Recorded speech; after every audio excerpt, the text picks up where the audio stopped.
Supreme कोर्टामध्ये समलैंगिक विवाहासंदर्भात निकालाचं वाचन सुरू झालेलं आहे. जवळपास 1 तास होत आला सुप्रीम कोर्टात हे निकाल वाचन सुरू असल्याची माहिती आहे. चार जजेस आपले वेगवेगळे निकाल देत आहेत आणि म्हणूनच या निकाल वाचन प्रक्रियेला इतका वेळ लागत असल्याचं कळतंय. विशेष विवाह कायद्यातल्या बदलांचे अधिकार आमच्याकडे नसल्याचं सुप्रीम कोर्टानं सुनावणीच्या सुरुवातीला किंवा निकाल वाचनाच्या अगदी सुरुवातीला स्पष्ट केलं. स्पेशल मॅरेज ॲक्टमध्ये कोणताही बदल करण्याचा अधिकार सुप्रीम कोर्टाकडे नाही, हे सुप्रीम कोर्टानं सांगितलंय. समलैंगिकांच्या मूलभूत हक्कांचं अधिकारांचं हनन होत आहे, जे योग्य नसल्याची महत्त्वपूर्ण टिप्पणी कोर्टानं नमूद केली आहे.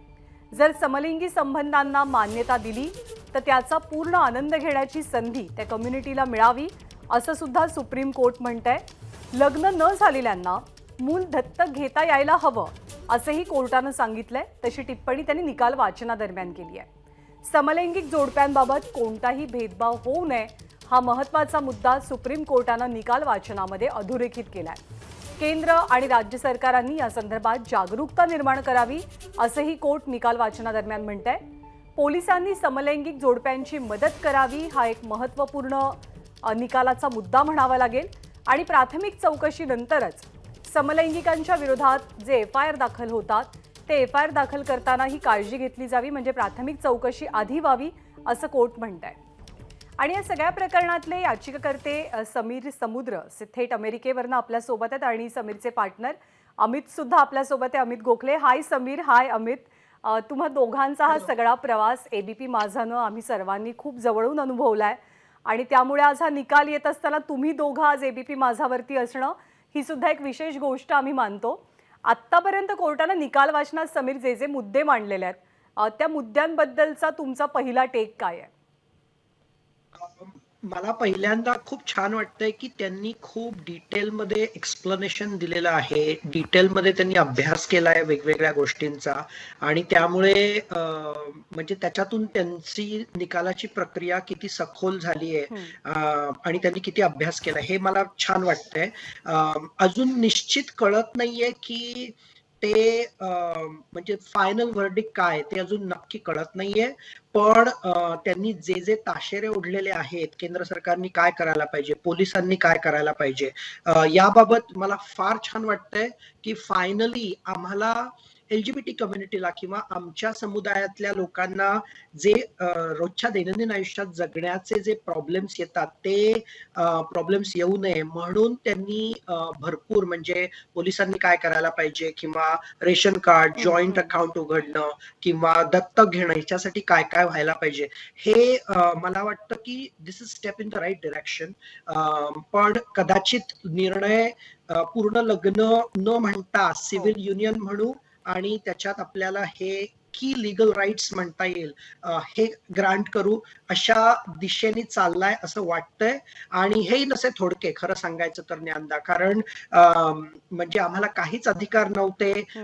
होमोसेक्शुअलिटी इल्लीगल होती, 2018 साठी ती लीगल झाली आणि 5 वर्षात आपण सिव्हिल युनियनच्या दिशेने पाऊल उचलतोय असं वाटतंय. मला छान वाटतंय ओव्हरऑल. पण अगेन अजून फायनल व्हर्डिक्ट काही झालेलं नाहीये, त्यामुळे मी अजून सेलिब्रेशनच्या मोडमध्ये नाहीये सो फार. येस अमित, असं आहे की पॉझिटिव्ह गोष्ट तर आजच्या निकालामध्ये दिसते. कदाचित लग्नाचा निर्णय किंवा लग्नाला कायदेशीर मान्यता मिळणार की नाही समलिंगी जोडप्यांना याचा निर्णय कदाचित सुप्रीम कोर्ट सरकारच्या कोर्टामध्ये तो बॉल ढकलेल असं सध्याचं वरकरणी चित्र वाटतंय. पण आत्ता जे मुद्दे निकाल वाचनामध्ये समोर आले आहेत ते पाहून आत्ताची अमित भावना नेमकी काय आहे? समीर म्हणलं त्याप्रमाणे ही डेफिनेटली पॉझिटिव्ह गोष्ट आहे. कारण ज्या पद्धतीने सुप्रीम कोर्टाने काही ताशेरे ओढलेले आहेत, काही ठराविक स्टेटमेंट्स त्यांनी म्हणलेली आहेत की LGBT कम्युनिटीला संरक्षण मिळावं, त्यांच्यासाठी पोलिसांनी मदत करावी, त्यांच्यासाठी हे सगळे राईट्स इक्वली महत्वाचे आहेत आणि केंद्र सरकारने त्यावरती विचार करावा आणि कसे ते राईट्स द्यावे ह्यावरती त्यांनी विचार करावा. ह्या सगळ्या गोष्टी खूप पॉझिटिव्ह आहेत. आणि जरी मॅरेज हे आता त्यांना डायरेक्टली अप्रूव्ह करता येत नसलं, कारण आपली कायद्याची चौकट लग्नाच्या बाबतीची खूपच कॉम्प्लिकेटेड आहे, त्यामुळे ते समजू शकतो आम्ही अर्थातच, पण ऍटलीस्ट सिव्हिल युनियनसाठी जरी क्लिअर पाथ त्यांनी मोकळा करून दिला तरी सुद्धा I think that will be really good for LGBT community for now. अर्थात आपण आशा करूयात की पुढचा निकाल तुम्ही म्हणताय त्याप्रमाणे तुमच्या समुदायाला दिलासा देणारा एक मोठा निकाल असू शकतो किंवा येऊ शकतो. तुम्ही दोघेही राहाच आपल्यासोबत. निकालाचे अपडेट्स आपण जाणून घेतोय अमेयकडनं आणि सोबतच प्रशांतकडनं. अमेय, आत्तापर्यंत निकाल नेमका काय असेल हे जरी पूर्णतः स्पष्ट झालेलं नसलं तरी काय अंदाज बांधले जात आहेत आत्तापर्यंतच्या निकाल वाचनावरनं, पुढे काय होईल या संदर्भातले? अमेय. ज्ञानदा, निकालाचं वाचन अद्याप सुरू असलं तरी चित्र मात्र बऱ्यापैकी स्पष्ट झालेलं आहे. चित्र नेमकं काय आहे, कायदेतज्ञ स्वतः आपल्यासोबत आहे, आपण त्यांच्याकडनं जास्त चांगल्या पद्धतीनं जाणून घेऊ शकतो. क्षितिजाजी, तुम्ही निकालाचं वाचन पूर्ण ऐकलं, सर्वसामान्य प्रेक्षकांसाठी कशा पद्धतीने सांगाल, निकाल काय सांगतोय किंवा कुठल्या दिशेकडे चाललंय? निकाल पूर्णपणे प्रो क्वेअर हे आहे. त्यांच्यासाठी त्यांचे बेसिक राईट्स कसे प्रोटेक्ट होतील याच्यासाठी गाईडलाईन्स आणि डिरेक्शन्स देणं चालू आहे.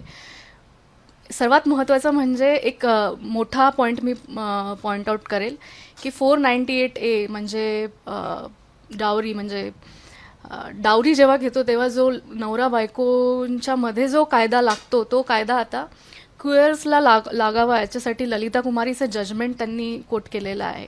आणि ह्याच्यामध्ये ललिता कुमारी म्हणते की प्रायमा फेसी जर एव्हिडन्स असेल तर पोलिसांनी FIR रजिस्टर करावा. नुकतंच एका हायकोर्टचं जजमेंट आलेलं काही दिवसापूर्वी ज्याच्यामध्ये की लिव्ह इन रिलेशनशिपमध्ये राहणारे नवरा बायको नाही, मुलगा आणि मुलगी यांच्यावरती 498A केस लागलं नाही कारण ते नवरा बायको नाही आहे असं हायकोर्टाने म्हटलेलं. आता ही ललिता कुमारी जर क्युअर्सला लागतं आहे तर एक नवीन अप्रोच हा आपण बघायला मिळतोय आपल्याला. अशाच प्रकारे त्यांचे बाकीचे राईट्स पण कसे प्रोटेक्ट होतील याची परिपूर्ण काळजी गाईडलाईन्सच्या मार्फत ऑनरेबल सुप्रीम कोर्टने घेतलेली आहे. मग ते भरपूर आपण आता ऐकतच होतो की त्यांना प्रोटेक्शन कसं मिळेल, त्यांच्यासाठी स्पेशल पब्लिक लाईन कशी निघेल, त्यांना हॅरेसमेंट नाही होणार याची काळजी घेईल, पोलिसांना स्पेशल डिरेक्शन्स देण्यात आलेले आहे. आणि बऱ्यापैकी त्याच्यामध्ये बाकीचे त्यांचे जे रेग्युलेशन्स आहेत त्यांना कसं रेग्युलेट करून त्यांना कसं as a part of a society त्यांना रिस्पेक्टफुली वागवता येईल यासाठी घेण्यात येणारे प्रयत्न in the form of guidelines honourable supreme कोर्टने दिलेले आहे. सुप्रीम कोर्टने काही नियम घालून दिलेले आहेत केंद्र सरकारसाठी आणि प्रत्येक राज्यासाठी की त्यांना कुठेही निवाऱ्याची समस्या निर्माण होऊ नये, त्यांच्या तक्रारींची दखल गांभीर्यानं घेतली जावी, त्यांच्या मूलभूत अधिकारांचं रक्षण केलं जावं, त्यांना समान अधिकार कसे मिळतील आणि त्यांचे मूलभूत अधिकार कसे अबाधित राहतील या संदर्भात सर्वोच्च न्यायालयाने आणि सरन्यायाधीश धनंजय चंद्रचूड यांच्या अध्यक्षतेखालील घटनापीठानं जे निर्देश दिलेले आहेत केंद्र सरकारसाठी ते स्पष्ट आहेत. त्यामुळे केंद्र सरकारला आता काय करायचं आहे याची नियमावली सर्वोच्च न्यायालयानं घालून दिली आहे. त्यामुळे आता केंद्र सरकारची ही जबाबदारी आहे की समलिंगींना सुद्धा सर्वसामान्य नागरिकांप्रमाणे या देशात अधिकार मिळतील. ज्ञानदा, बरोबर आहे. आणि त्यांच्या अधिकारांवरती कोणती गदा येऊ नये यासाठी एक सिस्टीम म्हणून पोलिसांनी किंवा समाजानं नेमकं काय काय करायला हवंय त्याच्या गाईडलाईन्स कदाचित अधिक स्पष्टपणे आजच्या सुप्रीम कोर्टाच्या निकालानंतर आपल्यासमोर येऊ शकतील. ABP माझा, उघडा डोळे बघा नीट.